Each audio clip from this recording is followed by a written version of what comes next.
जय श्री राम दोस्तों। गाइस आज राम प्यारी के हमें बाल काटने पड़ेंगे। ये आ चुका है ट्रिमर, क्योंकि इसके बालों की वजह से ना इसकी ईचिंग ठीक नहीं हो पा रही है। बीच में कभी कम हो जा रही है, कभी ज्यादा हो जा रही है। तो हमने सोचा है कि इसके एक बार बाल क्लीन कर देते हैं, जिससे जो ये खुजली वाला जो इसका वो है लोशन, वो अच्छे से इसकी बॉडी कवर कर लेगा। अभी इसके बालों की वजह से वो बॉडी पे अच्छे से कवर नहीं हो रहा, इस वजह से शायद इसकी रिकवरी थोड़ी स्लो है।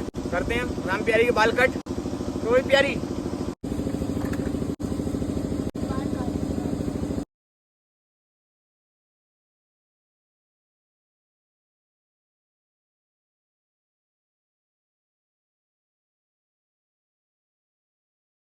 तो भाई ये देखिए हमारी राम प्यारी बिल्कुल क्लीन हो चुकी हैं। बेचारी बहुत ज़्यादा परेशान है दोस्तों, इसलिए हमें इसके बाल उतारने ही पड़े आज। गाइस ये है वो स्प्रे, क्लोरेक्स करके नाम है इसका। ये बताया है कि स्पेशल ये बच्चों के लिए ही होता है, बच्चों की ईचिंग जो हो जाती है।